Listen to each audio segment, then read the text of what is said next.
Yes, people, what is everyone saying, man? Welcome to the stream. Welcome. Welcome, man.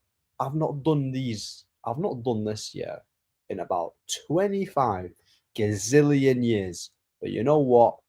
It's good to be back. We're going to be more consistent.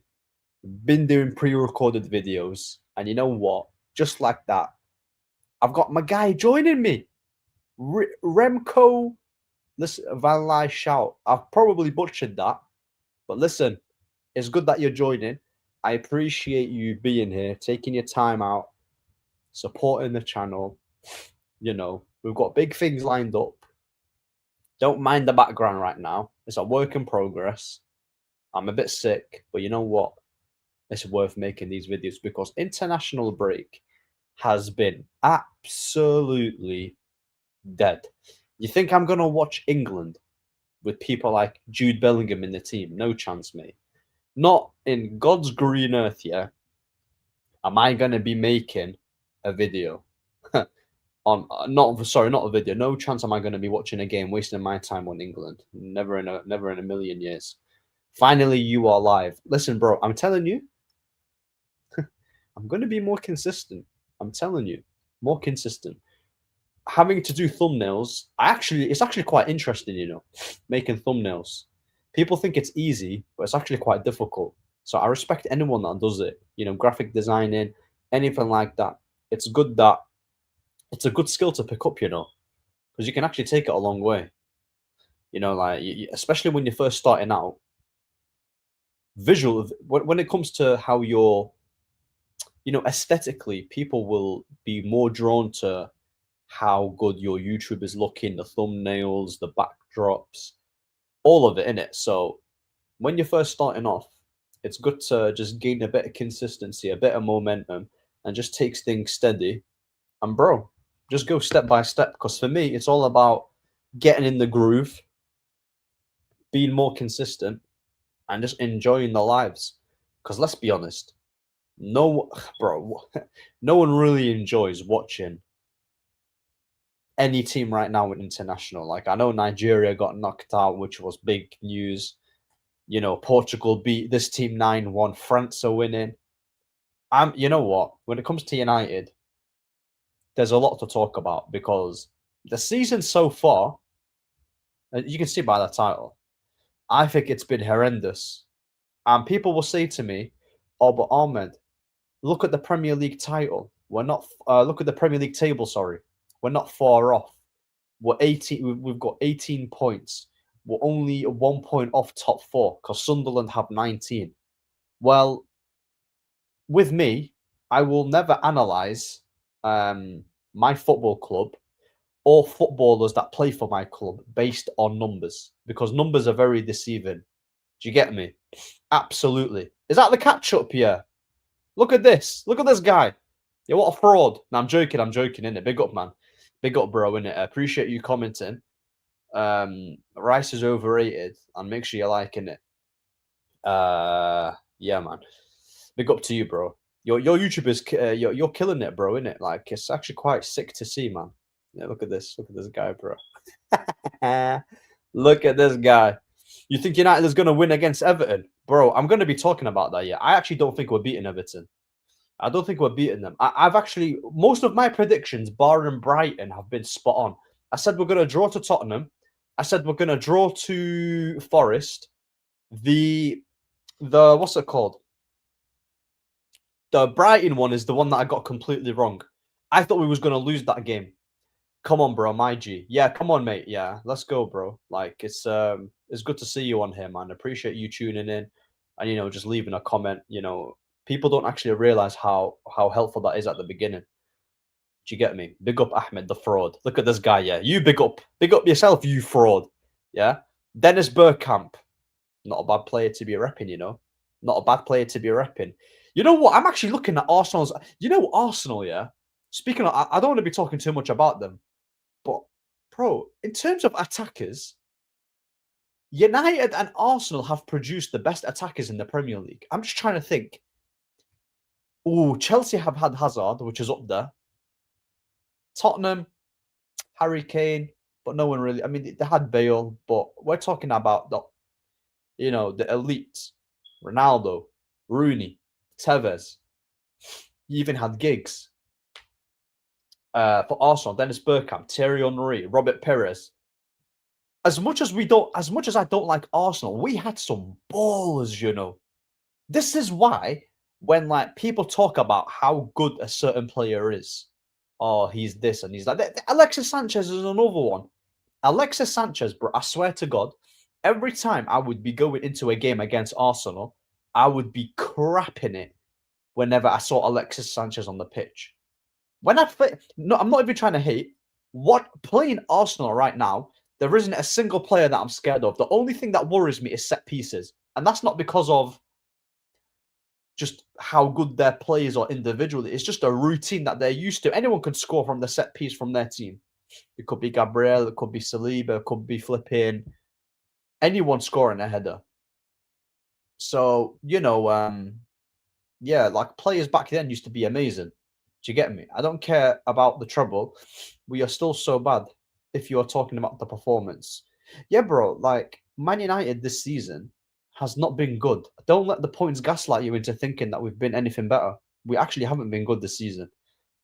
And if anything, it shows you the reason why we look really good on the table is because everyone else around us is not really doing that well. And the league, quality-wise, is not great. So if you're looking at the table and judging where Man United are based on points, in terms of how much points they've collected, you need to look at the overall picture. And I'm going to go through game by game, right? Smash the likes, 100% smash the likes, bro. This is what we do, man. Amazing. Saka is so overrated. I actually do think I would say he is in it. I'm not to say that he's a bad player, bro, but bro, like these guys talk about him like he's a star boy. Do you get me? He's not a star boy. He's just a good player that plays in a really good team, very structured team, solid manager, good coach, develops young players fairly well. And yeah, good environment. You know, everyone's got a routine at Arsenal. Everyone's got a routine. Everyone follows it to a T. They perform it on a consistent. Because people say, yeah, consistency is actually from. Obviously, you can get certain players who are mad consistent, irrespective to how bad the team is. If you look at Hazard, he would always turn up, regardless of how bad Chelsea can be. Do you get it? Same with Neymar. Same with Ronaldo. Same with Messi. These are like the exceptions. Now, if you look at players like Saka, right? He's consistently like a 6 or a 7 out of 10. He's not going to do anything amazing, but he'll perform at a decent level. You won't really see him have any highlighted stinkers, but you won't really see him wow you on the pitch. He's just a good player, isn't it? But I think he's been poor for a while, you know. I don't know why. I think he's been underwhelming for about a good 2 years. People are going to blame injuries, but for me personally, I don't think he's been that great. Arsenal have won games irrespective to how good Saka has been because they used to say, "Oh, we can't win without Saka." But bro, I've seen Saka not play well, and your team still win games. So clearly, it's not a Saka team. It's not a one-man team. Arsenal don't really rely on individuals. They actually don't. They don't rely on individual brilliance because if they did, then that means they would be performing really bad every single time and they'll be scraping it. But they've been fairly comfortable in the games that they've played in this season. Fairly comfortable. Do you get it? So yeah, man. Ian Wright played for Bro, Ian Wright is a cold finisher, bro. Amazing. I watched his highlights. His finishing is ridiculous, right? And in today's day and age, he would be deemed as like one of the best in the world. Ahmed, when did you start? I started watching United in 2004 when I was about 4 or 5 years of age. That's when I started watching football. I was born in 2000. Obviously, I missed the treble, but I still witnessed us winning the Champions League against Chelsea. I still witnesses play. I still witnessed us win the Premier League a fair few times. So yeah, bro, man, I've started watching football when I was 4 or 5 years of age. Do you get me? My nose is just a bit muffled in it, so I've just been a bit sick. So yeah, bro. And it's not just for as much as I do love United, I don't just solely rely on them playing just if it's just United, if United are on, that's the only team I'm going to be watching. I like to watch different leagues, different games, see what everyone is saying, look out for certain players. But yeah, Man United, I will always support them. I'm literally born in the UK, live in Manchester. I don't really go to games like that. So these top Preds here, oh, do you go to games? I don't miss it. Listen, mate, I'm comfortable here. I'll watch it on a TV. This is what I don't like about my fan base because they always try to undermine you by they treat you like dirt if you don't go to games, failing to realize that the reason why Man United are so famous and so massive is due to their fan base. You know, without the fan base here, we wouldn't be as big. Cool, we've got the trophies here, but what really makes us the second biggest club in the world behind Madrid is because of the fans. Do you get it? So people need to respect us in terms of how big we are. Gabriel is the best player of Arsenal this season. That says a lot. You know what? I've actually watched Gabriel this season. I think he's made a lot more mistakes this year than he did last year. I watched him against Newcastle. You know, the way he defended against that Voltemada goal, he was very weak there. Should have really got a handball when Elanga hit the ball and then he just had his hand in the air. That should have been a penalty. People can say I'm salty, but bro, like, that's literally a pen. He was very lucky not to get a red card. Very lucky. Against Man City, the way how we just let Haaland run past him when he just gave him that acres of space. I don't think Gabriel has been that amazing. I think he's just been okay. Do you get it? It's Saliba who's been a bit underwhelming for the past 2 years. He wasn't really great last year. Because if you remember Gabriel earlier on in the season when he first joined Arsenal, he was the guy that was making the bozo mistakes. Did you get it? And Saliba was the guy that well-rounded centre-back, solid on the ball, you know, sweeps up, strong. Isn't the aggressor. Gabriel is more of the aggressor. So, yeah, man. I do think Gabriel and Saliba are good centre-backs. However, I don't think that you need to be an amazing centre-back on a consistent basis and be like Van Dijk level in order to defend like how Arsenal do. I think the way I feel like how they defend here is solely down to how they set up. They minimize as much mistakes that defenders can make. They make sure that Saliba and Gabriel don't make that much mistakes, and you can see it, right? Even when Saliba is not at his best, they still keep clean sheets. Against Madrid, Kivior played.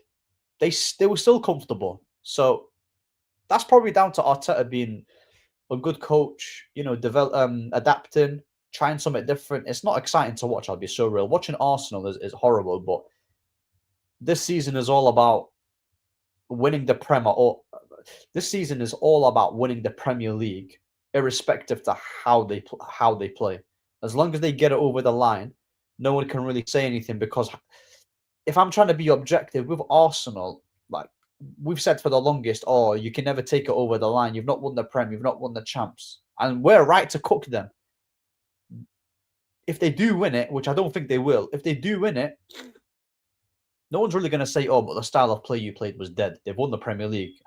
And 2 decades they've not won it. Bro, it's big for them. Yeah, I agree. Arsenal, you know, yeah, I agree. At Arsenal, you know what you are doing. At United, you don't know what you're... Exactly. When I watch... Moving on to Man United, yeah, I have zero idea what Man United I'm going to get. You play once a week. Ruben Amorim has been the manager now for a year. So he's got more than enough. This is the same manager that was talking about, oh, I need a preseason. I need a preseason. He's had a year of preseason. He's got no other competition. Knocked out of the Carabao Cup against Grimsby, which the fact that he got knocked out by Grimsby and he's still here is alarming, bro. It's actually disgusting on how he's still here. But again, the fan base is content with it. It's crazy to me. How can you have a new attack? You have good defenders on paper. You have a new goalkeeper. You play once a week. You've got way more advantages to other teams. yet we don't know what type of United team we're going to be getting. How? The odds are supposed to be on your favor, but the way how we play makes it look like that we're playing in so many different competitions. 1 minute we look okay, the next minute we look like garbage. So come on, like it's crazy. You are watching also Real Madrid and Barcelona a lot or not? Yeah, I do watch them a lot, bro. I subscribe to Premier Sports. I started subscribing to Premier Sports, so yeah, bro. They literally stream all the Barca, all the La Liga games. It's good to branch out and just see how teams play. You know, Madrid playing. I've watched Madrid a lot this season. I don't think they're actually that great in the league. On paper, they look good, but in Europe, I've seen them against Marseille. I've seen them against Liverpool. They're not a great side, bro. Any half decent-ish side, they would get beaten. This is the same team that lost 5-2 to Atletico Madrid. I think it was 5-2. So they're not. I don't see Xabi Alonso lasting in the future, bro. Like he might have improved this Madrid side in terms of structure and defensively, but in Europe, I don't think Alonso's got it. I've watched 89 when we won the. Oh, is it? That's sick, you know. I've watched 89 when we won the league at Anfield. Listen, bro.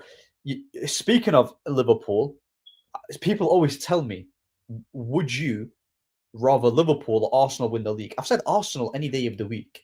No chance. I don't like either teams. In no in no world, yeah, would I ever want Liverpool winning a Premier League title. I don't want that to happen ever. Never, bro. No chance. Do you support the English national team? I mean, do I go out my way and say, "Come on, England, I hope you win it"? Not really. There's no. When I watch England, it's just bland. I love living here. I don't mind living here, bro. Do you get me? Like I live in the UK, but I don't openly go out and support them. Do you get it? It would be nice if they did win something, but the way how they've been playing in tournaments and it's just dry and boring. There's no excitement with England. Do you get it? Even when we reached the final against Italy, against Spain, we didn't play well. We literally didn't play well. Play well. So yeah, bro. I just don't want a Prem. I want also a Carabao. Oh, so you want two trophies, yeah? You know what's mad? Winning a Carabao Cup in a Premier League is solid, isn't it? Like two trophies in one season is amazing, especially one of them being the Premier League. That is an amazing season. I'll 100% take that any day. I tipped MC to win, Man City to win the title. They will, Ahmed. You know what it is with Man City? I think at the start of the season, I had Liverpool winning it because of the signings that they've made, and now how they've just capitulated. Hindsight hindsight is an amazing thing because you can arguably say that they actually addressed the wrong areas and they overdid it. There was other positions that they neglected. CDM, centre back, left winger. Did they really need another striker? But Man City do look strong though. It's just my. It's just that sometimes with Man City you can get out their defense. You can actually get out their defense, but their attack here: Cherky, Foden, Haaland. I don't really rate Doku, but on form right now, he's doing his thing. You've got I know Savinho's not playing well, but Savinho's also a good player who I rate, who I think is solid. They've got enough qualities in the. I think they've got better attackers than Arsenal, and they've got a better midfield than Arsenal too. Rodri and Reinders are better than Rice and Zubamendi. Yeah, Rice is not better than Reinders or Rodri. And so yeah, Reinders and Rodri are both better than. Wait, Rodri and Reinders are both better than Rice and Zubamendi. So Oscar Bob is another one. Oscar Bob's quality, you know. I really like Oscar Bob. He's a quality player, bro. Their attack is stacked, you know. It's actually stacked when you really think about it. It's actually crazy. So that when people say, "Oh, without Haaland, they're nothing," but you got to understand, Haaland isn't just getting the goals and picking the ball from midfield and getting past four guys and then he's single-handedly scoring the goals. It's the players around him that are literally helping him get the goals. And the whole system is tailor-made for Haaland to bag anyway.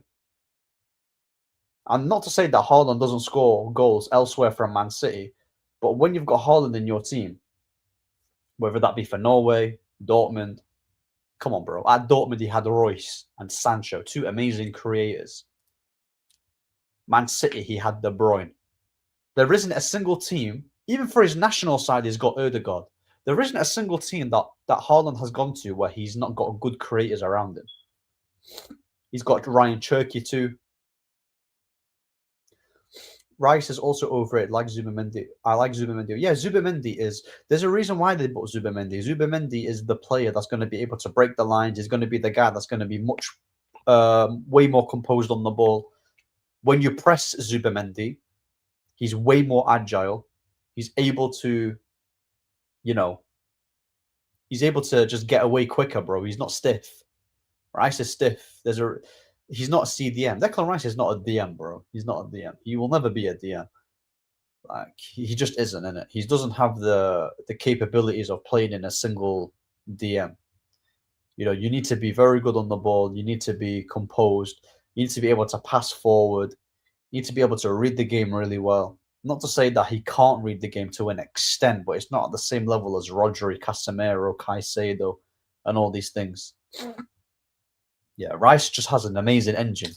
He's got a solid engine on him, and whips crosses. Like, come on now, like if that's what people think world class is, then God help us all in it. Oscar Bob, yeah, Oscar Bob's quality. I do rate him. England and their media. That's why I'm happy. Guys like Musiala playing in Germany, 100%, bro. Like Musiala right now, yeah. It's such a shame that he got the injury because in his position, I'm looking at number 10s right now. I don't really count Cole Palmer as a 10. I would say he's more of a right-sided winger, in it, a right-sided 10. But in his position, you've got Ryan Cherki, you've got Jamal Musiala. Who else? I do like Dani Olmo, you know. I really do like Dani Olmo. I think it's quality.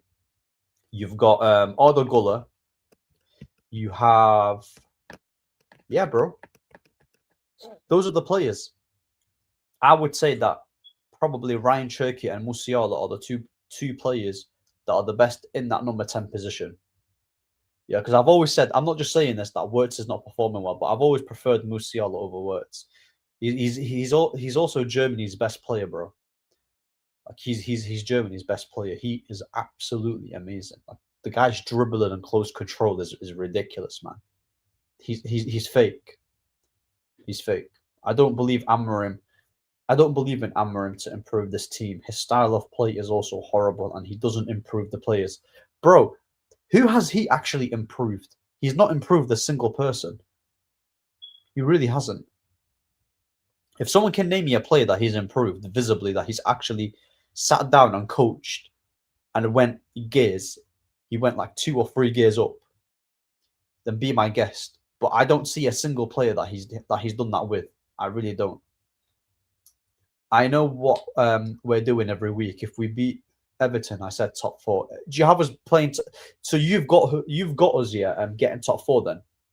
Because for me, yeah, we should be getting top 4 with the circumstances that we're in right now because of playing once a week and no Carabao Cup. But do I trust this guy to be making the right decisions, especially the substitutions, the in-game management that he fails on a consistent basis, and he has shown us 0 sample size in improving? I don't think that's happening, bro. I don't think we're actually getting top 4, and that's not just me being negative. Sesko injury, he will be back in 3 weeks. I mean, bro, Sesko being out is unfortunate, but bro, like, it is a shame to an extent, but why are you only playing Sesko as the striker and Cunha as the striker? Why are you not playing Xerxes? Why are you not switching it? Maybe if you actually switched it, he might have not actually got that injury. Do you get it? Because if you look at the cameo that he had against Tottenham, something was off. The way he was moving. That cameo was awful, but he was slow, sluggish, looked really off the pace. It seems to me that he was carrying an injury, and if he was, then that's awful on the manager. Do you get it? So I don't know why. I don't understand why things have to go sideways here for this manager to play certain players. Why does Sesko have to get injured in order to? And you know what's mad? Imagine if Xerxes starts playing, and let's say, for instance, he doesn't play well. You know what they'll say? This is why Amorim doesn't play him. I know this fan base, yeah. 1 minute they will like Xerxes, and the next minute, 1 minute they'll like him, the next minute they won't like him. Xerxes always been a player. Xerxes always been a player that literally thrives when he's got consistent run of games. We've seen that last year. He was amazing last year. Big up Ahmed. Big up the real talking W9077, bro. Big up, man. What you saying, man? Yeah, smash the likes, bro. 100%. There's 9 people here. Make sure you smash the likes. Yeah, listen, bro. For me, yeah, when it comes to injuries, despite me, whether I rate this, look, Bruno, Mason Mount, Luke Shaw, who else? Sesko. I don't really rate. I'm not gonna wish injury, yeah, but bro, at this point, just play Xerxes, innit? Just play Xerxes. Not every. He's got. I don't understand this guy's stubbornness here, bro. Like, he literally puts the system above the players. The players is what's going to help you make the system work, you pleb. Do you get it? Like, it's crazy to me. It's mad. Bro, the fans booed Xerxes off against Newcastle. Exactly. They did boo him. Absolutely. And you know what? That's when he did that, I knew Amorim did not like him. I knew he didn't like him. And you know what's crazy? For as much as this might happen, who's to say that he won't play Cunha up top? Mason Mount in the 10, Mbeumo in the 10, and Xerxes still doesn't play. I bet you Xerxes won't play. I bet you, yeah, he will not play. I actually promise you. Lissandro back. Do you rate him, Ahmed? Yeah, I rate Lissandro. I think Lissandro's perception is getting changed because of this back 3 nonsense. Bro, no one was complaining about Lisandro Martinez when he was with Varane. When Lisandro Martinez was playing with Rafael Varane in a back 4 formation, he was cooking, bro. Yeah, cool, you can say his height is not the best, but bro, he was still winning his duels. The problem with Lisandro is that he's not physically imposing, but Varane was. He was the sweeper. Lisandro doesn't have good recovery pace, and he's not strong. What do you have? What should you have next to him? A guy who's okay on the ball, strong, can recover, and good in the air. And that was Varane. So Varane complemented Lisandro Martinez really well. So I do rate him. I just don't think in this formation that he works that well. But to be fair, he did give a really nice pass to Amad Diallo for the winner against Man City. That ball was sensational. I think people need to respect Lisandro Martinez a little bit more in it. Like, his qualities on the ball are solid. Like, they're really good. I do think Lisandro Martinez is good, and he's good to have in the team. But I don't want to be in a situation where it's Eric Bailly 2.0 again.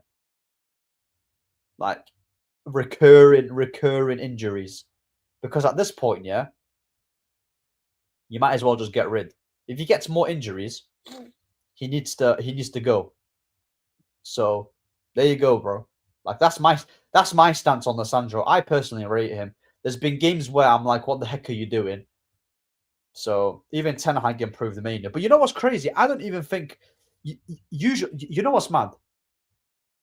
I don't think Ten Hag improved Menu. If you look at the manager, if you look at the players, every single player that first go, like, for example, if you look at Greenwood, I think he made his debut under Jose Mourinho. And there was that period where he just kept scoring in Europa League, in the league. That wasn't really down to Jose. That was just Greenwood being amazing. Like, his talent was carrying. He was just getting carried by his talent. Same with Kobbie Mainoo, right? Ten Hag, like bro, like yeah, under Ten Hag he looked much better, but that's because he was playing. We're not seeing Kobbie Mainoo play at all, and he was a lot leaner. He was a lot leaner. And speaking about Lissandro, he would be sick with. Like the problem is that you've got Heaven, you've got De Ligt, you've got Lissandro, you've got Lenny Yoro, and who else? Luke Shaw. I would love to see a partnership here with Heaven and Yoro. That's what I would love, innit? Like I'm talking about in the near future, innit? Because Heaven is good on the ball. He's aggressive. He's composed. And I believe Lenny Yoro is too, innit? So them two complement each other really well. De Ligt has been amazing. I can't fault him. He's been solid. So, yeah, bro. Like, I just don't like this back three formation. It's long. Xerxes, 100%, bro, facts. Big up, Beba. Make sure there's 10 people here. Make sure you like and subscribe, right? We're literally gonna be seeing Xerxes for 20 minutes. That's it. Forget about Xerxes is going to be getting minutes now that Sesko is injured. No chance. That is not happening. It's not happening. When a manager doesn't like a player, even if he's got injuries to other players that play in that same position, he will find a way to somehow shoehorn players that don't play in that position, i.e. Cunha, who's a 10. Every time Cunha's played as a striker, he's been smelly. He's not been good. The best game of Cunha that I've seen was against Arsenal. But I'd love to know, did he play as a striker against Arsenal? Did he play up front? I think he put Mason Mount. But he was dropping bare deep. I don't know who our striker was against Arsenal. But I know he brought on Sesko for like 30 minutes. But yeah, bro, like this is what I'm saying. Xerxes was good for us. I think Xerxes would work really well in an Arsenal team. I think he would work well in a City side. I even think he would work really well in a Liverpool side. I think he would work. Bro, thank you. Cunha has been rubbish, and I like Cunha. I rate him. You know, out of all of the signings we've made, he's the only player that I'm like, not only player, but he's the one player that I'm excited about the most in terms of quality, right? And Mbeumo's going to get you the goals. He's going to be the guy that's efficient. Sesko, I don't rate him. I think he's been average. Lamens, I don't really know much about him, but he's settling in quite well. So, yeah. Matheus Cunha should be as the 10. Xerxes should be up top. I would personally play Amad Diallo as a 10. I know people say to me, but Ahmed, he plays his best position as a wing back. But with how defensive Amorim is, he asks Ahmad to defend way too much, bro. If you look at that Tottenham game we played in the second half, he pretty much swapped Mazraoui for Ahmad, subbed off Mazraoui, subbed him off. Ahmad was playing as a 10. And the reason why we got the goal when Mbeumo scored that header against Tottenham was because of Amad Diallo's cross, amazing cross. So, yeah. Would you take Semenyo? I wouldn't take him as a left to play as left wing back. I really wouldn't. If we played 4-3-3, would I take him as a left winger? Yeah, why not? There's not really that many great left wingers on the market. But I wouldn't want him to be. I wouldn't want Semenyo to be playing as a wing back. That's just me being honest. So I wouldn't want that. I know David Ornstein's tweeted saying that he's available or something for 65 mil. So that's going to be interesting to see. We signed Cunha because of what he did at Wolves as a 10, not because of what he did at striker when he. Bro, Ramo, yeah, he played as a striker, you know, for Atletico Madrid, you know. He played as a striker for Atletico Madrid. And we're literally shoehorning him into a position that doesn't get the best out of him, where naturally he's going to drop deep anyway to come collect the ball and then carry it. How does that make any sense? Make it make sense, bro. It's crazy. Cunha, Xerxes, and Mbeumo. Yeah, I wouldn't mind that. I would not mind that, bro. I think, yeah, I like that. That attack I like. I think that attack would do really well. You've got Mbeumo that can make the runs in behind. Xerxes' best attribute is literally passing, decision making, and not like people say, yeah, or like you can be a good passer of the ball, but you see the weight of pass in certain areas where you need to unlock a defense. Xerxes is perfect for that. Last season, he should have got way more assists. Way more assists. Should have got way more. He was robbed of so much assist because of Højlund, Garnacho. The guy was playing balls to Garnacho like on a daily basis. He was amazing, bro. Oh, it's such a shame how Xerxes he's just quality, bro. Amorim needs to change his system to get the best of Diallo. But you know what's mad, yeah? I actually think, now people are going to disagree. I like Mbeumo. I think he's a good player. He's not the type of player that I would pay good money to watch. Not to say that he's not good on the ball. I think he is okay in it. Like, okay, not okay. I think he's good enough. He's got a good touch. But I rate Amad so highly to the point where I actually believe that he is our best attacker, best player, and our most talented player. And people, in fact, they get rattled about it. People ask me, Ahmed, if you rate Amad so highly, why is your manager playing him as a wing back? Well, there's a reason why our manager has broken all the wrong records. So rival fans are saying United players are getting ruined by Man United, but are then questioning Amad Diallo's quality. So which one is it? Do you think Diallo's rubbish, or do you think Man United ruin players? Because if Diallo was to leave and play as a right winger for a different team, and then he starts cooking on a consistent basis, they'll say, "Oh, see, look what Anthony's doing." For instance, Man United's the issue. Excuse me. So again, if I was the manager, if I was the owner, I wouldn't have bought Sesko. I wouldn't have bought Mbeumo. What I would have done, yeah, is have a manager that plays a 4-3-3, have Amad Diallo as a number 9, buy a left winger, buy 2 midfielders, and buy another defender or a fullback. That's what I would have done. That's what I would have done. Amad could have easily been our Elise, 100% as a right winger. Look at Company. Do you see Company play Elise as a wing back? I don't see that. I don't see that. The Sunderland, when he went on loan to Sunderland, he actually even played as a 10. You know, he played as a 10. So he's not just a player that can only play one position. Look at this guy, bro. Look at this guy. Good job you're not the manager. This guy, this touchline guy, yeah, big up to you. Bro. Let me tell you something, yeah. If I was the owner of this club, I would have us competing within seconds. Yeah, akhi. Amad Diallo is better than both Cunha and Mbeumo. Yeah, he's better than both of them. He is. Look at this. Esther, bro, why didn't you tell me you're live? Fraud. You know why? Because I don't actually know, you know. Listen. I didn't know that I was gonna go live today. I think I'm just gonna go live every day in it. So yeah, I'll text you next time in it for the redirects. But listen, mate. Yeah. I didn't actually know I was gonna go live. Yeah, look at this guy. Why is he laughing? Bro, Ahmed, if you need a mod, I volunteer. Yeah. I don't even know how to make people mod.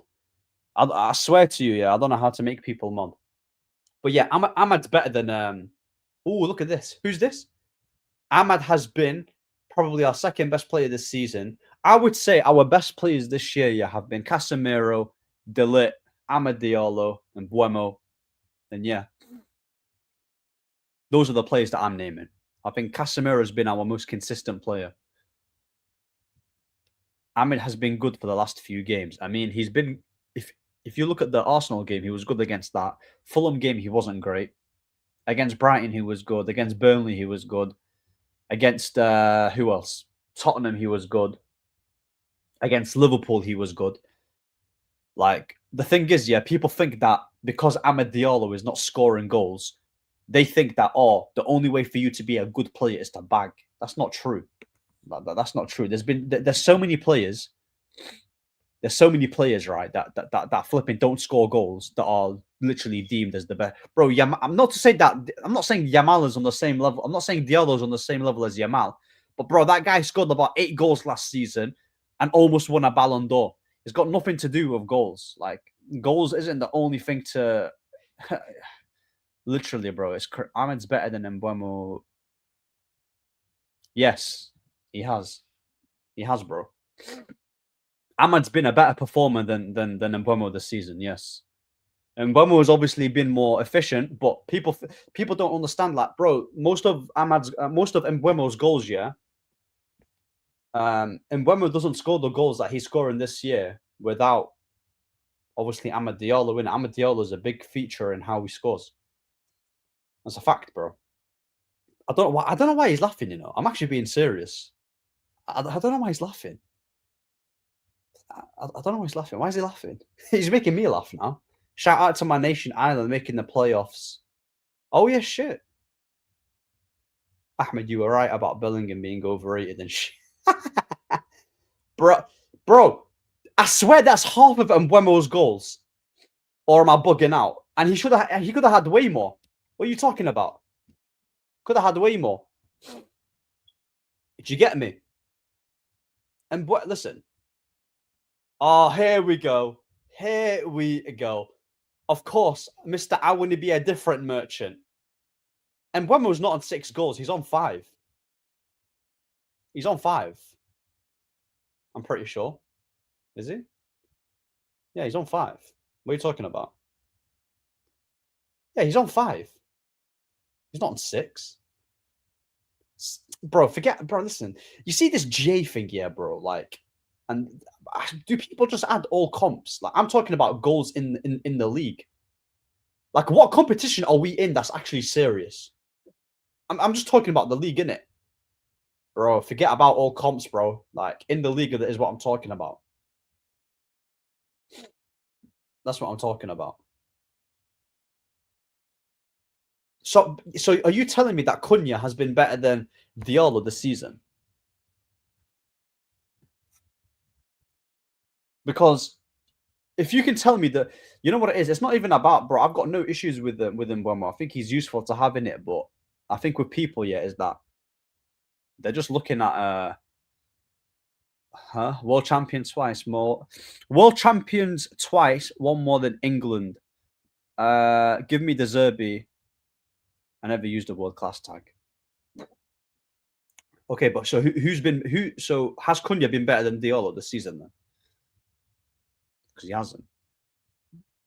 He hasn't. He actually hasn't.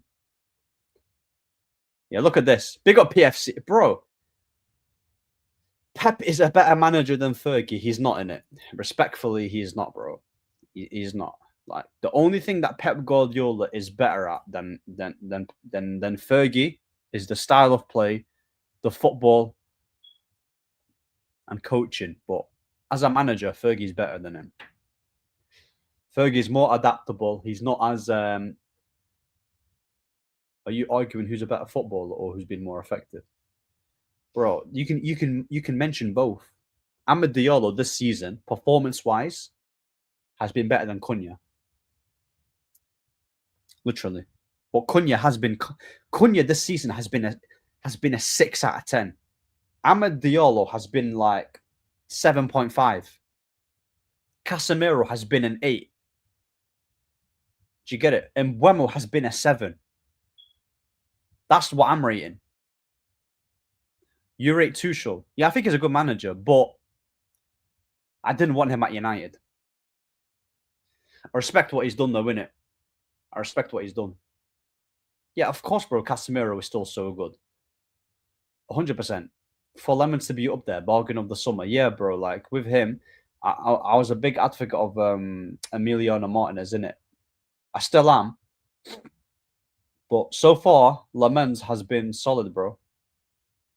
I mean, if I'm going to be, like, the only thing where he should have maybe saved is probably the Welbeck free kick. But other than that, yeah, he's been perfectly fine, bro. Like, He's been perfectly fine. Would you take one of Barcola or Kvaratskhelia in the summer? One of them surely leave PSG. Won't be able to keep both. I do not rate Barcola at all. Don't rate him. Kvaratskhelia, I would give both my arms, my elbows, my nose, my eyes to have Kvaratskhelia at the club, and I'll give him the number 7. If Kvaratskhelia comes to my club, you go up to Mason Mount and say to him, "Listen, yeah, you fraud. See that shirt that you have? Get off. Give it to Kvaratskhelia, bro. Now we're talking. Yeah, scrap this wing back, scrap this back 3, whack Kava on the left, Ahmad on the right, and we're cooking, bro. Simple. That is what we like to. That's what we like to see, bro.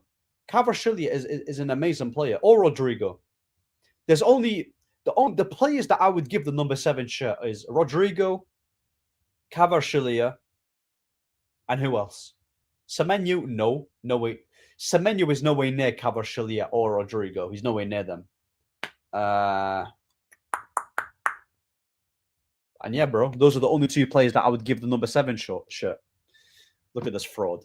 Yeah, this guy's a fraud, mate. Yeah, Rodrigo is a better player than Kava, though. Do you rate Trent technical on the ball? I mean, Trent is good at set pieces. He's good at free kicks, and he's good at crossing. But in terms of like carrying the ball from defense to midfield to attack, and honestly, basically doing what Reece James does, he's not better than Reece James technically. The only thing that he's better at is free kicks. Simple as that. Nico, this honestly speaking, yeah, you see this guy here, him and Rafael Leao, 2 of the most overrated wingers I've seen in a while. Yeah, he's cold. I wanted this guy at Palace. He was amazing, and that was before he was under Glasner. Yeah, amazing. Can we stop with this Caicedo hope, please? Yeah, Caicedo's a good player, though, isn't it? He's a good player. Nico Williams is good. He's not. He's overrated. He's not that good at all. He's not a better player than Anthony. He's not even better than Cement, bro. He's not that good, bro. Like Nico Williams is literally in that tier list of Neto. Estevao is much better than Nico Williams. I'm not going to lie to you, though. I don't think Trent is more talented than Reece James. I actually don't think so, you know. I don't think so. Defensively, Reece James is better. On the ball, in terms of driving with the ball, up and down, Reece James. Crossing, cool, you can give it to Trent. But Reece James is also a quality crosser on the ball. In terms of how press resistant Reece James is or Trent, Reece James is way more press resistant. He's way more composed on the ball. When you press Trent, he's not as agile as Reece James. He's not. Reece James can also strike a ball, you know. He can also score free kicks. What can Trent do that Reece James can't? Other than having a Scouse accent. Reece James can do everything that Trent can do and more. Oh, this is a good question. Look at this touchline here. Bro, facts, mate. Yeah? I've watched... What? I've watched Williams play in my club and my country. Nico Williams was trash against us. And secondly, in the first leg, he was trash because didn't he get injured in the second leg? So he was trash in the first leg. And in the country against England, bro, who cares? That's just one game. Nah, bro. I've seen him play for Bilbao. He's trash. He's trash, bro. You have to watch it, bro. Just subscribe to Premier Sports. That's what I do. It's like 11 quid monthly. It's 11 quid monthly. You get to watch. Nah, bro. Nah. He's not. There's better attackers in Spain that are better than him. Like, Oyozabal performs better than him. Flipping Yamal's clear of him. Bro, this Nico Williams guy, yeah, the only reason why he's rated is because of his brother. That's it. That's it. Simple as that. And he does this. Like, and he's best mates with Yamal. He's not anything special. He really isn't. Like, I kid you not, yeah. Nico Williams ain't even better than Rashford, and I don't even rate Rashford. Is he better than Rashford? I don't think he is. Is Nico Williams ain't better than Rashford? He's not. He's not that guy, bro. He's overrated. Would you agree? Euro is top 3 centre backs in the league. So who do you have? Yeah, exactly. Yeah, he isn't. He isn't better than Rashford. Are we basing it off this season? You've got Van Dijk. You've got Saliba. No, not Saliba. Saliba's not been that great for the past 2 seasons. He's still a good centre back. Top 3. You've got Van der Ven. You've got why not, bro? I don't mind. I don't mind him being top 3. I don't mind him being top 3, innit? Is this based on performance or talent? Because if we're going to talk about talent, then he's top 2. He's dog shit touchline, stinker. Oh, this is hilarious, bro. Nico's brother Inaki is better, and even he's crap. Do you remember Ramo when we used to be linked with him for about 90 mil from Bilbao? That guy is dead, bro. He's trash, Nico Williams. Reece is only better than Trent at defending. That is it. I don't know about that, bro. I think he's better at pretty much. I think as an overall fullback here, he's better, man. Ahmed, you like Calafiori, or do you think he's overrated? As a defender, he's not good. I don't rate him as a defender. He's good on the ball, but as a defender, he's not good. In terms of like, you know, in terms of carrying the ball from defense to midfield, then cool. He's fairly comfortable. But in the air, he's not great. 1v1, he gets cooked on a daily basis. I don't really rate him defensively at all. Lampard was better than Gerrard, facts. Scholes was better than both of them. Underrated baller was Mark Noble. Yeah, bro, he was better than Rice, facts. No, he isn't. Yeah, Rashford, he's a better player than it. That Moroccan winger for Betis is good. Moroccan winger for Betis. I think I know who you're talking about because I packed them on FIFA. But I've not actually watched them this season. But you know North Africans. They're built different. Yeah? They're built different in general. Rashford is clear. I watch La Liga. Hussam sent us. Oh, is that why? Okay. Now, big up to Hussam, you know. I didn't actually know that was the reason, you know. Fair play. Big up to him. He's shit, Calafiori. Yeah, bro, he's not good, man. Like, that guy is overrated. Facts. I don't rate him at all. I mean, sorry, I rate him on the ball, but defensively, he's not good. When it comes to defenders, for as much as I am an aesthetic merchant, yeah, one thing I want from my centre-backs is to be able to defend. Defend first. Do you get it? That's my biggest requirement. Reece James clears Trent in a lot of metrics: defense, short pass, and hold up, and almost good and long. But yeah, bro, once you break it down like that, he actually is. What do you think of, bro? I love Lee Gunnar, bro. Lee Gunnar is the GOAT. He's hilarious. Do you get me? I rate him, bro. I rate him highly. I think what he does, yeah, really well. Something that I do too, that I've been doing for a while, is, you know, just firm your opinion in it, and not really care about what people say. I rate that highly, you know. Like, you gotta, like, whether you agree with Lee Gunnar or not, you have to respect it. The guy built his channel without any mainstream help and done it from the ground zero to up. And people think it's built by negativity, but it's not. Negativity is a buzzword that people throw when you disagree with their opinion. So, for example, what's popular these days? Declan Rice is a very good midfielder and he's one of the best in the world. If I say he's overrated and he's not as good as people think he is, they'll say, oh, you have an agenda. Like, bro, he's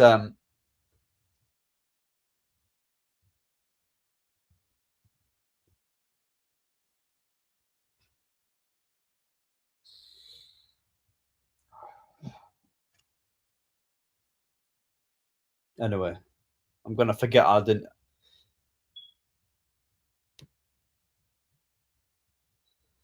It's this guy trying to rage bait me at 11 o'clock. CC touchline, yeah. When I catch him in London, yeah, it's going to be a long day for him, bro. Yeah, what kind of monstrosity of an opinion is that? No, don't star it. Why did I star that? That is disgusting, mate. Are you joking me? Nah, he's trolling me. He's trolling me. I know touchline. He's winding me up. And 10 UCL goals in his career. So, can someone tell me how many goals Rooney scored in his career? I mean, wait. How many goals has Rooney scored in the Champions League? Is it like around the 30s or 20s? Hazard is clear of that Christmas merchant, bro. All Mo Salah does, yeah, is control the ball, goes out for a throw in, and he does this. And celebrates Christmas. Yeah. Get out of here, man. Egyptian Townsend. He's a fraud. He's actually a fraud, you know. He's absolutely fraudulent. You know what? I need to get this up. Champions League goal scorers. Yeah. Wayne Rooney. How many has he scored? 34. He's got 34, not 43. I would take Mahrez over Salah. Bro, I'm taking Mahrez after retirement and after a bear belly. Nah, Ahmed, you're wild. Bro, listen. What? What did I say? And the UCL trophy. Oh, yeah, and 3 finals. Bro, listen. You cannot. Bro, Hazard, yeah, is... Sorry, it's Neymar 43. Now, listen, bro. I swear to God, yeah. Salah is overrated. Wingers that I'm taking over him. Bale's clear of him. Mahrez is better than him. Robben's better than him. Ribery's better than him. Who else? Hazard's better than him. Neymar's better than him. Giggs is better than him. Bro, that's like 7 or 8 already, you know, that I've just wheeled off. Do you know how crazy that is? Mane's better than him. Arsenal regressed after replacing Xhaka for Rice. You know, Xhaka's last season was actually Arsenal's best footballing team. Like, best footballing side in terms of how they played. Henry's better than him. Rooney's better than him. Dennis Bergkamp's better than him. Aguero's better than him. Suarez is better than him. There's better players better than Salah, bro. There's so many. There's so many. Like, it's not even a question. It's not even a debate. And people say, oh, Ahmed, you're just salty because he scored loads of goals against you. Yet, I say Messi is the best when that midget stole 2 Champions Leagues. Like, it doesn't mean... Elise's better than him. Facts. Facts, bro. Vinny's better than him. Rodrigo's better than him. Kvaratskhelia better than him. All these wingers are better. And Jai's better than him, that Everton guy. Come on now. Like, is this even a debate? Ahmad's better than him. Yeah, we can go all day here. Come on, bro. Come on, bro. Make sure you like and sub in it. What? Oh, that's the worst opinion I've heard, you know. You know, Touchline... Listen, Touchline is very good at... He's rage baiting. Ahmed is not. Ahmad this season is better than... Bro, Ahmad is a better footballer than Salah will ever be. And I can... Ugarte or Gallagher, I would rather drink bleach. You hear me? I'm not choosing between that. I'm sorry. I'll big up a comment. I can't choose between that. World champions twice. Man United, bro. Ugarte or Gallagher? أعوذ بالله من الشيطان الرجيم, bro. بسم الله الرحمن الرحيم. That أعوذ بالله, bro. Ahmed, you forgot Diaz and Doué. Yeah, Diaz is a good player. Doué is good, but he's a bit overrated, isn't it? Like, but still.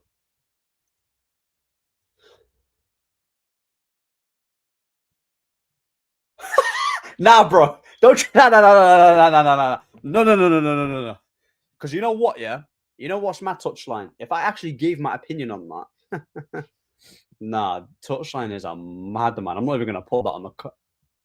Nah, bro. That is crazy. Free Palestine, bro, innit? Free Palestine, free Congo, free Sudan, all the countries that are being occupied and oppressed. But yeah, touchline, you're crazy, man. Listen, that's not. I'm not mate, brother. That is Ugarte Gallagher. That actually bro. I swear to God, yeah, that has to be the worst pivot ever. Hold on, what's worse? What's a worse pivot? Yeah, McTominay, Fred, or Ugarte and Gallagher. And speaking about Fred, Fred wasn't as bad as people are making it out to be, but because he was because he had to hold McTominay's hand and do his running, because McTominay was hiding, they kind of like threw Fred under the water as well. I'm not choosing between them, you know. I'm really not. Yeah, Ugarte and Gallagher is the worst pivot I've ever heard of in my life. It's actually the worst. It's the worst. It's the worst. Facts. Who's going to control the game? God knows. I'd rather have McTominay back. Do you know how dark that is? Having to beg McTominay back. That is crazy.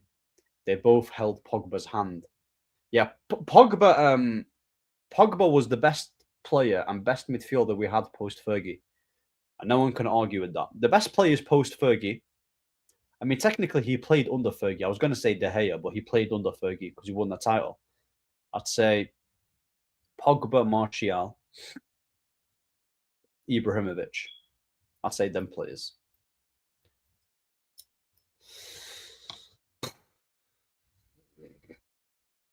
Bro, touchline's going to give me a high blood pressure at 25, you know. Casemiro better than Pogba? No chance. No chance, bro. You can't be saying that Pogba is better than Gerrard and not say he's the best and saying Bruno is better. Come on now, what are we doing here? Facts. Pogba is 100%. Pogba was the best. Pogba was the best. His first season was good. The second season was calm. But bro, Casemiro and Bruno are not better players than Pogba. Like, listen, yeah, touchline's been on the drink since. I don't know who spiked his drink. I don't know what drink he's drinking, yeah, but it's not liquid. Yeah, he's indulged himself into something dodgy in it. Like, go fund me for touchline, bro. Yeah. Bruno did everything we wanted Pogba. So Bruno did everything we wanted Pogba for. What did Bruno do that Pogba didn't do? Pogba won us a trophy, turned up in bigger games. And if you're going to mention the stats, well, the season that Pogba was given the license to go forward, his numbers were there. When he was playing, he was also the reason why we reached the Europa League final. When he came on off the left and he played against AC Milan. People talking about that run under Ollie. What about the goals that he was scoring against West Ham with the zebra kit? Bournemouth, when the ball was coming down and then he just hit it with his left foot. There were so many goals that he scored for us, yeah, in crucial times against Man City. Europa League, yeah. Like, come on now. Oh, bro. Touchline is on the spice. Do you like Mourinho? Not really. I think I don't really like Mourinho. No, I don't. I actually don't. We should have had both Prime Pogba and Casemiro in the same team. Well, yeah, obviously we should have had them, but this club decided to let go. This club decided to buy Casemiro at a time where Pogba left. Great planning. Touchline is on the spice. When is he never on the spice? Bruno scored a hat trick. So they're saying he should have played in the tent ahead of Cunha. Bro, you know what's mad, yeah? You know what's mad? These guys on international break are saying that all my days, Cunha needs to be replaced because Bruno scored a hat trick against. Who did he play? Who did Portugal play when they scored 9 goals? Luxembourg. Was it Luxembourg?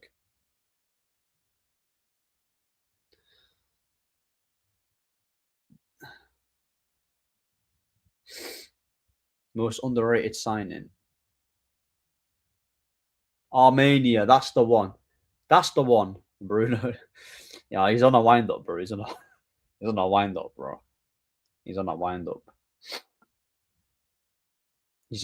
Ahmed, but you know Amorim is gonna like Gallagher. because he can run like a mountain. Bruno Fernandes is not top 5 in the world right now, bro. Like Bruno Fernandes. I swear to God, right? I'm not even joking. I'm gonna name. You know what? Yeah, he's not even the best midfielder for United. He's not even top 2 or top 3. I swear to God, he's not better than Kobe. He's not better than Cunha. He's not better than Casemiro, and that's a fact. He's not. He's not. And then if you go to Chelsea, Palmer's better than him. Caicedo's better than him. Foden's better than him. Cherky's better than him. That's why I said top 5. Duh. Top 5, you know, bro. Listen. This guy is chatting out of his arse, mate.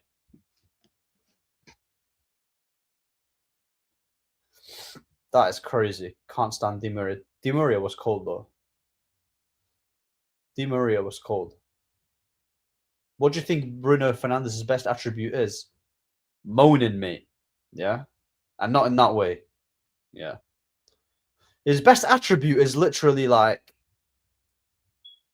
just I don't know, you know, bro. Like he's got a decent strike on him, good finisher, I guess. I would say having a good strike. He's not a good dribbler. He's not good on the ball. He's not composed. He loses the ball way too much. Decision making is off. He'll score some good goals here and there, but for the majority of the 90 minutes, he's gonna do about 50 stupid things and 2 things that are right. Why your manager hates Mania? Because he's been. I don't know, bro. He's just a weirdo, innit? The reason why he doesn't like him is because he just doesn't run that much. That's the reason why. Captain, leader, legend. I see what he's doing now. Yeah. He's our best captain since Keno. I think if you said that in front of Roy Keane's face, you know, he'd probably punch you. Wait, Monday? Haram ball incoming. Wait, what's coming on Monday? Oh, penalties. I forgot about that. But he's even been missing them lately. Foden is the most overrated English player. He's not. I don't think he's overrated. I think he's a good player, man. He's better than Jude Bellingham. And he's better than Saka. England's best players are literally Palmer, Harry Kane, and yeah. That's pretty much it, bro. Like Everton versus Man United Monday. Oh, Monday. Okay. Yeah, I'm gonna say draw, bro. I'm gonna say we're drawing that game. I believe we're gonna draw that game. I don't really see us winning it. Foden is. He's not. I'll be real, bro. He actually stank it out in the Euros. Him, Bellingham, Rice stank it out in the Euros, bro, like crazy. Everton versus Man United Monday. I do think we're gonna draw. My prediction is gonna be like 2-2.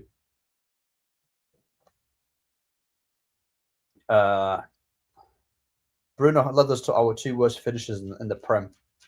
Pogba's never done that. Saka is better than Foden. He's not. Saka is not better than Foden. Foden's done more in the game. He's a bigger game player. And he's been a better performer than him. Rice is... Oh, bro. What is that, man? Rice is not even better than... He's not better than Wharton. He's not better than Kobe. And he's not better than Elliot Anderson. Like, it's crazy. Bro. Touchline needs to go to sleep, man. It's past his bedtime, bro. Oh, God. You want to see Crystal Palace midfielder at United? Yeah, bro. Like, what's wrong with that?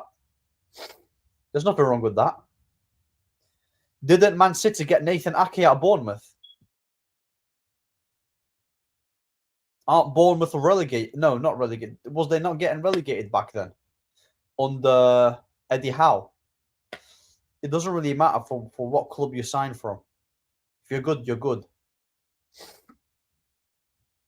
Eight Nuri was signed to Man City from Wolves. So again, most underrated player in the league. Underrated player in the league.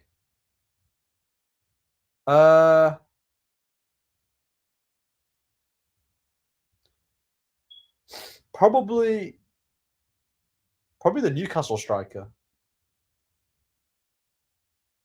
Wharton is better than Baleba. 100%. Yeah.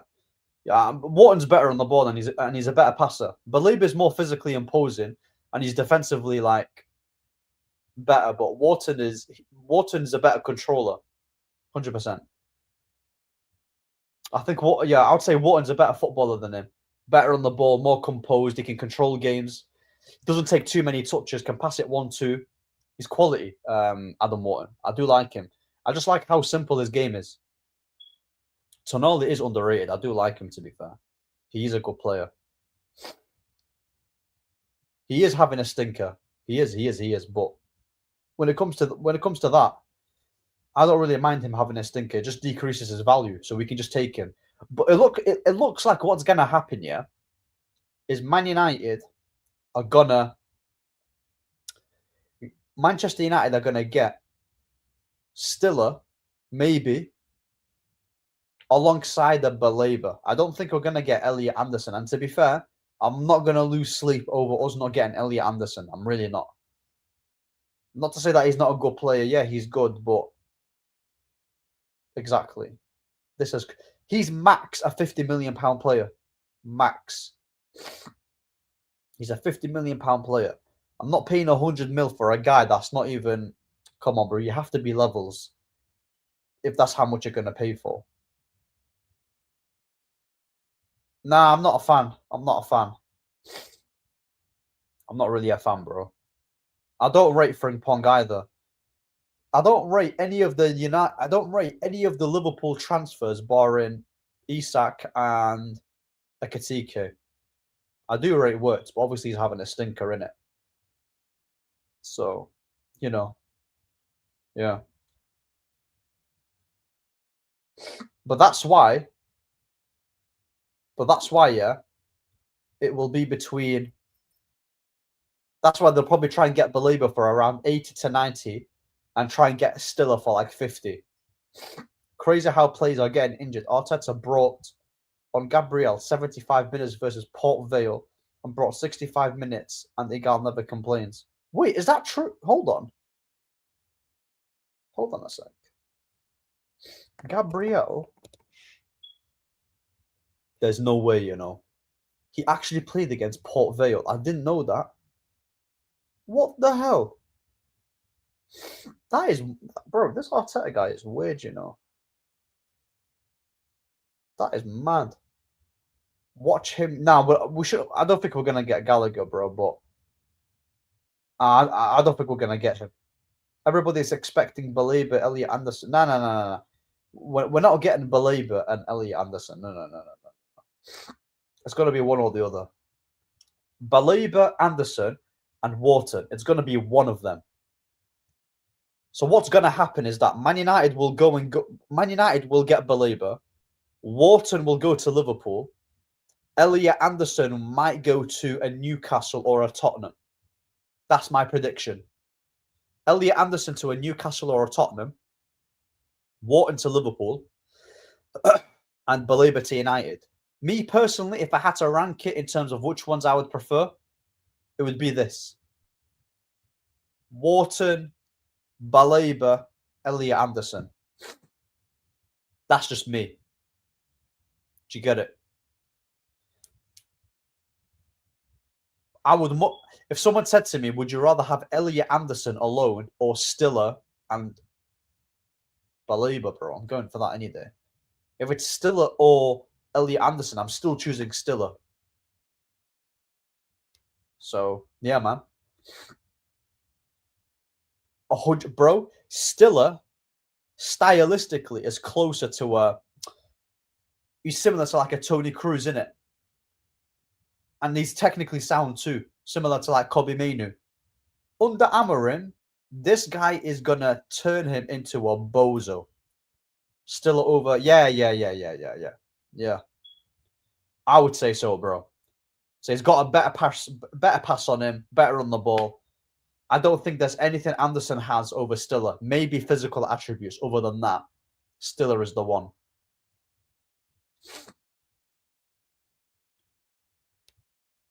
What? What? What am I hearing? Sesko is better than Ekitike. I've seen enough. Yeah, a long day for touchline, bro. A long day for touchline. You rate Timber's brother? I've not actually watched him, bro. I've not watched him. So I'm not going to be able to give you. Yeah, I would take Stiller over. Bro, look at this guy. You know what's mad, yeah? You know what's mad with touchline? The team that won the treble is the one that has majority technical players. Stiller is a better player than Anderson, bro. Like, he's a better player than him, I would say. We'd have a full team full of midgets. No chance, bro. No chance, bro. My team, yeah, the team that I rate the most has won a treble. And they've got majority of technical players as well. Technical players is what helps you win and dominate. If you look at the teams, yeah, that dominated the league, you had like Paul Scholes, David Silva, Rodriguez. Oh, flipping all of them, bro. Look at this. Bro, league, you're saying we're playing the Premier League, but League One is more physical than the Prem.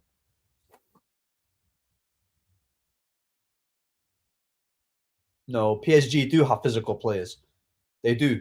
But the majority of their players are technical. That's what I'm trying to tell you. I never said, yeah.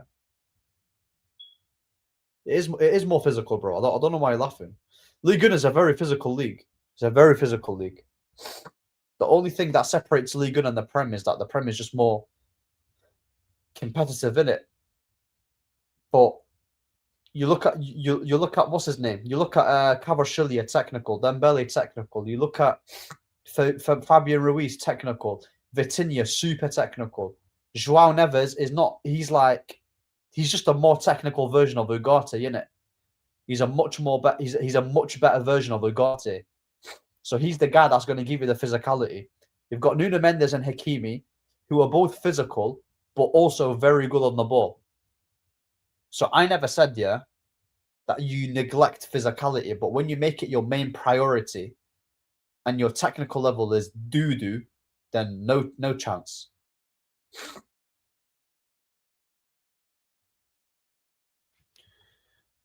We've never played like PSG. I mean, bro, like I said, yeah, there's no point of us dwelling on the past and trying to play like how we did in the past, bro.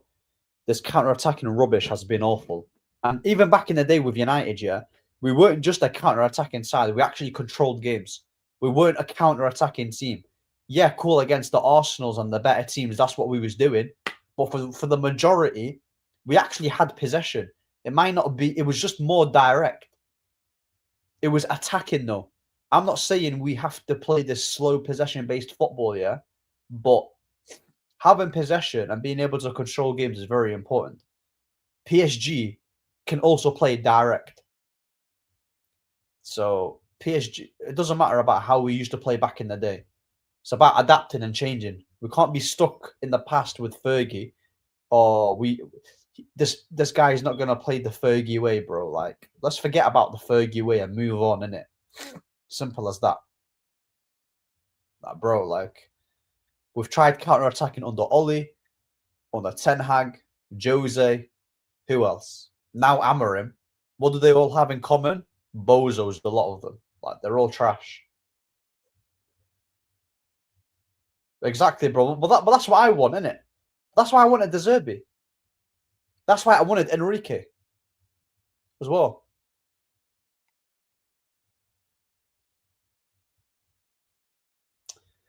But bro, Liverpool's style was they had it wasn't like Man City's. It wasn't like Man City's Centurions, isn't it? Man City's Centurions was a lot more dominant, but Liverpool's 18-19 was a lot more aggressive. Their pressing was unbelievable. But the thing is, in the long term, yeah, like it could finish a lot of players off with that intense style, innit? Well, PSG is the perfect blend. PSG have a great mix. Simple. Like, we only got 2 starting players over 6 foot in PSG. So Vitinha's tiny, João Neves is tiny, Dembele is 6 foot, Cava is like 5'10", Nuno Mendes, Hakimi is 5'11", 6 foot. Yeah, bro. PSG don't have a tall side. They dominated Liverpool. People say it's League One. Liverpool versus PSG in them 2 legs, they cooked them. People say, oh, but they lost 1-0 at Harvey Elliott towards the end. Bro, regardless, yeah, they got cooked. The scoreline, yeah, massively made Liverpool look like they didn't really get battered, but they got battered. They beat Aston Villa, beat Arsenal. They beat every Prem side. So why do you think here? Like, people say to me, oh, the Premier League is the best league in the world. Yet PSG, playing in a crap league, they say, in a league that's physical, beat 3 teams in the Prem: Aston Villa, Liverpool, Arsenal. If we wanted to have possession, Amram needs to be out. Yeah, facts, bro. That's why we need to get rid of him. We need to get rid of him. If we want to have, I read that. Closest team to Fergie United is 18. 100% it was. Yeah. I agree with that. But that's the problem, though. It's not sustainable, 100%. It could finish a lot of players off, bro. Thiago literally retired. If you look at Sadio Mane, Firmino, who else? Fabinho as well. Matip. Robertson's not the same. Yeah, I can't believe this, you know. AJ versus... This is mad, you know. This is crazy. AJ versus Jake Paul is unbelievable. Like, that's embarrassing, you know. I'll be real with you. That's actually embarrassing. How is AJ fighting a guy like Jake Paul? It's unbelievable. PSG is an AI, man. Nobody should even try to be like them unless they have money to burn. They bought so many duds before. They got things right. And they also gave... you know what? I'm going to make certain people mod. Everyone... You know what? Let me make some people mod, yeah? Bear with. It's time to make some people mod. Let's have a look. I'll be real with you, yeah? I don't actually watch that much Serie A. Serie A is a league that I don't really pay attention to that much. I watch Bayern Munich just because of the players that they've got. But Ligue 1, I watch Marseille quite a few. I do like to watch Marseille because of the Zerbi. I watch La Liga. But I'm just branching out. I'm just going to make some people mod. Add as moderator. There we go. Make as moderator. Who else is going to be mod? Serie A is good. Who wants to be mod? Ahmed, that includes the Messis and the Mbappes. Now, 100%, bro. You're spot on with this comment, you know, because, like, even though they've got loads of money to burn, but with, is it Ocampos, the DOF, and Luis Enrique, the manager, they've got a clear plan and a clear vision. And it's helped them become the team that they are right now, which is amazing to see. Because, bro, PSG winning a Champions League and them getting Enrique and getting rid of Mbappe is unbelievable, you know. It's actually embarrassing on Mbappe because, bro, that guy was banging on about how he wants to... Bro, I'm just going to mod everyone, you know, at this point. Like, everyone's calm here. I'm going to mod everyone. I'm going to try and mod every single... Who have I not modded? I've not modded him. Damn. Let me mod come on. Serie A is actually better this season. It's slowly coming back to quality. Serie A back in the day with the Juves, bro, Juve's team, yeah. The Chiellinis, the Bonucci's, the Marquizios, the Vidals, the Pogba, bro. Their team was unbelievable. I feel like Juve right now, yeah. I don't know, you know. I need to pay attention to the Serie A because I know it's on TNT. Don't mod a lot of people. Wait, why is it bad? The Juve's finished, bro. Juve right now is cooked, you know. Like Inter has been. It's literally between Inter and Napoli. That's what's been happening. Yes, sir, bro. Yeah, bro. Leao has been at that league for 7 years or whatever, and he's not even got a. I never hear Leao linked with any team, you know. Is he even that good? No, he's not. He really isn't that good. That's the simple question, mate. Like, he is not that good.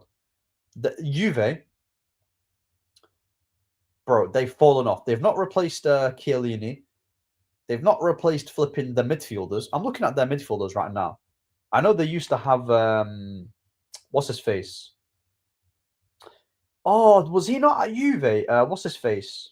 No, Tonali was at AC Milan. They've got Locatelli, but their midfield is like it's not good. I literally don't rate their midfield like that at all. They drew against Torino, drew against Sporting. It's literally, come on, Weston McKennie. What the heck are you going to do with Weston McKennie? Yeah, crazy, bro. Their team is mad. Well, Vlahovic, Yildiz is good, to be fair. Regani, their team is knackered, bro. Their team is knackered. That's a tired-ass team, bro. That is an absolutely tired team.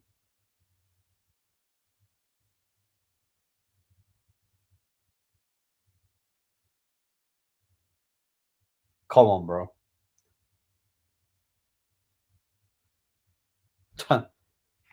Yo, TK. What are you telling me, bro? Long time no see, you fraud. Oh, my days. I've not seen this guy in about 20 years, you know. Leao will destroy La Liga, I can't lie. I mean, would he? Do you think so? I don't think he will, you know. I don't know if he will. Leao is not that. Leao's not good, mate. What are you saying, broski? Nah, I'm good, man. I'm good. Man's just chilling with my community, bro. Do you get me? Just on the side. You know, it's been a good stream. 1 hour and 30 minutes. If Antony and Rashford are, but yeah. But the thing is, it's just that I don't know, you know. I can understand why you would say that.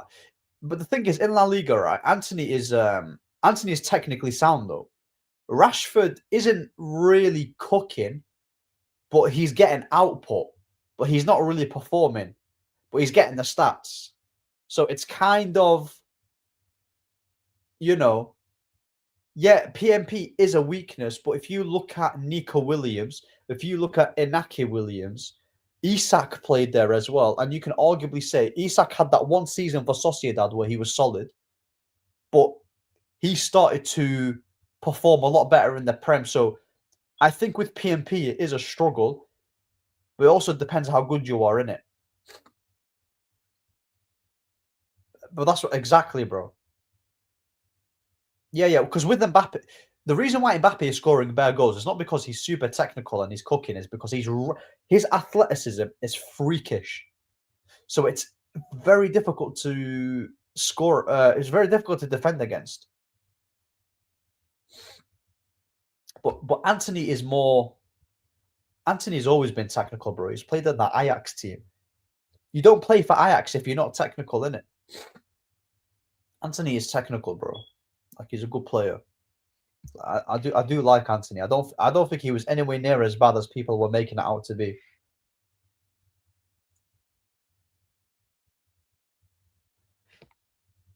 Rashford, sorry, for as much as Rashford is contributing to Barcelona in terms of attack and getting assists, getting goals in the Champions League, which I'm not taking away from him, but yeah, there's a reason why they're missing Rafinha in it. It's not just because of what he offers going forward. There's also defending. So, ugh. So yeah, bro. Yusuf, who do you support? Brother, he's rapid and has CR7 level shot. That's why Mbappe is thriving. They leave so much space in behind. That's why Leo would do well. No, that's I'm not. Look, with Syria, yeah, but the thing is, bro, Tim, you can arguably say that PMP and athleticism is also a struggle for Syria. If you look at McTominay, if you look at Lukaku when he joined Inter, cooked with Martinez. McTominay, athleticism. Who else? Lookman. So it's kind of, I hear you, like in terms of Leao, in terms of like whether he's going to do well in La Liga, but he's not really he's not really destroying the Serie A like that. But then again, it depends how you interpret destroying. If you're talking from a numbers perspective, then not really. But I'm not going to watch. Listen, I don't watch AC Milan on a consistent basis. But when I've watched Leao for his country, every now and then for AC Milan, he's been underwhelming. I'm not saying he's not got like some sort of ability. Like I think his ability is just good. I think Leao's ceiling is just good. But bro, he's 27. He ain't no youngster. How old is Leao? Bro, people talk about him like he's got bare time in the world, you know. Like, hold on a second. Raphael, 26. He's 26. Come on now. Yeah, 26, and he's turning 27 next year. 3 years, he's the same age as me. Bro, listen. Amad Diallo is a better player than Rafael Leao. Let's not do this. Yeah, let's not do this, innit? Let's not be delusional now.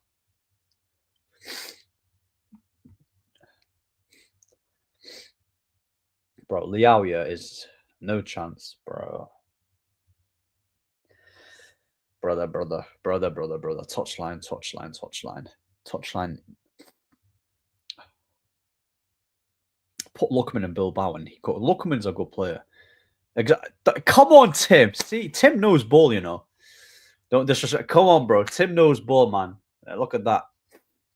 Look at that, bro. Ahmed, are you Arab? Yeah, I'm Arab, bro.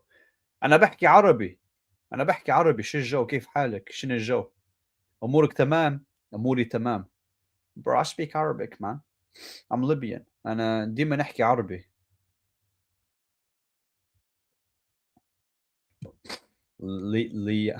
Allow it. AC Milan is also a dead team, bro. These days, watch Milan's team, Ahmed.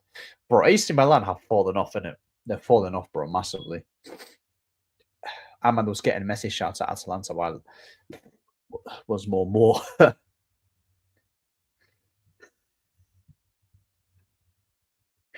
Oi, listen, yeah. You know what my mission is in YouTube? It's not even about the fame. It's not even about the subscribers. It's not even about the likes. Yeah, obviously it's about the community. But we're gonna make slowly but surely, God willing, Sheikh Touchline will become a Muslim one day, inshallah. Yeah, he will. He'll just needs to see the path. He needs to open his eyes, and then, bro, he will be there. Yeah, Sheikh Albi, bro. Sheikh Touchline. Yeah, it's got a ring to it. Leao is a screw. Bro, this guy, he literally said, This guy trolled me into thinking that Liao. This guy trolled me into thinking that Liao is better than Ahmad, and he just called Liao a scrub, indirectly calling Ahmad a scrub. That's how I know he's trolling. Fair play, man. Fair play. Man, shake touchline. Bro, you see that banner that you've got? Just add literally that, right? And simple as that. That's all you need. I think touchline means he's got Arab in him. Pause. Bro, listen, touchline will be a Muslim, inshallah. Yeah? He will. He will, bro. He will. And it's going to be Ahmed and Muhammad. That's his new name, by the way. It's no longer a touchline. It's Sheikh Muhammad, bro. That's going to be his name. Or he can add a ring to it. Muhammad touchline, Sheikh Muhammad line, whatever he wants. Yeah, I'll give him the new name. We'll eat the kebabs, the falafel, all of it, bro. I'll take him to the Emirates. Let him learn the culture. Yeah. Whack some sense into his ball knowledge. And bro, we're cooking then. Ahmed, do you think Arsenal or Spurs is going to win this week? Arsenal or Spurs? I think Arsenal beat Spurs. I think Arsenal beat Spurs, bro. I'm looking at, bro, Spurs' attack. Tottenham will not score against Arsenal. There's no chance. No chance. He's good enough. He's good enough. He's good enough to score. He's good enough. He's good enough for scores. Oh, is that the chant? No way that's the chant. He's good enough. He's good enough for scores another few, and I'll be Muslim too. Oh my God, no way that's the chant. There's no way that's the chant. He's good enough.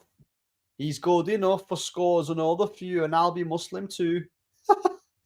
Oh my God. Brother. What the hell did I just sing? Holy brother. You know what? After I end the stream, yeah, bro. After I end the stream, because I do need to sleep in it. It's yeah, I do need to sleep in like 2 minutes. I'll probably be ending the stream in 2 minutes. I didn't even talk about the topic, but who cares, bro? Innit? Who cares at this point? Nah, I'm Somalia. Walalki Bachi means you're my bro. Walalki Bachi. Wait.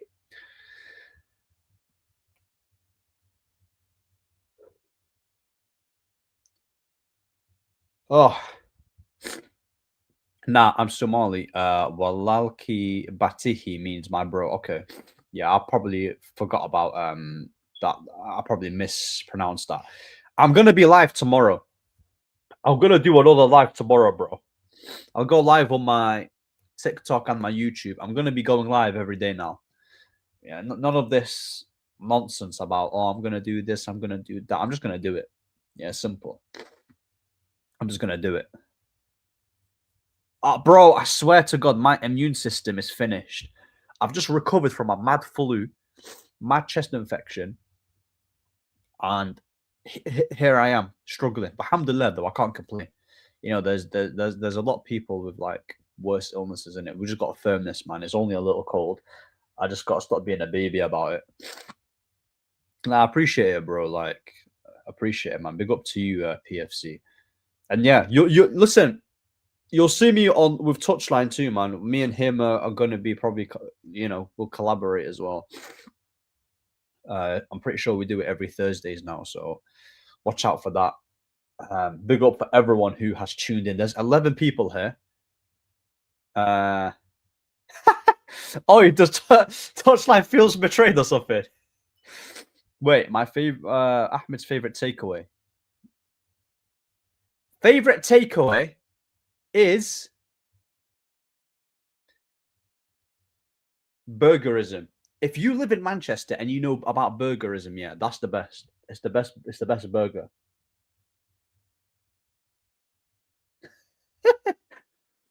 Bro, listen, Touchline's the guy in it. Is it PFC? Touchline, you are in second. He said it was me last week, question mark. I see how it is. Oh God. Oh God, don't kill me, man. I thought you were from London. Nah, I'm from Manchester, bro. Manchester. I'm from Manny, innit? So yeah, bro. It's Manchester. If anyone's in Manny, bro, you can link me in it. Like, kebab pizza is delicious, bro. You're making me hungry. You know what's crazy? Listen, I actually stopped. So during the weekend, I was alone by myself in the house. I ordered 3 takeaways in 3 days. Burger was the first day, pizza was the second day, and rice and chicken, and with some like garlic bread. Yeah, I swear to God, all my days, it was like the best 3 days of my life. The best 3 days of my life. Now, I'm all about eating healthy. I have to eat healthy. It's actually messing up my belly, these takeaways. Today, I just had eggs, fruit, cucumber, tomato. What else? Tuna mayo. That's it, bro. Like, I'm trying to work on my diet. Get wham. Not really good. I don't mind curry, to be fair. You like Manchester or London as a city? In terms of sightseeing and enjoying the places and the view, London. In terms of living, Manchester any day. I need to, bro, all my days, I need to try Somali food. I've never, ever in my life, this is gonna surprise a lot of people.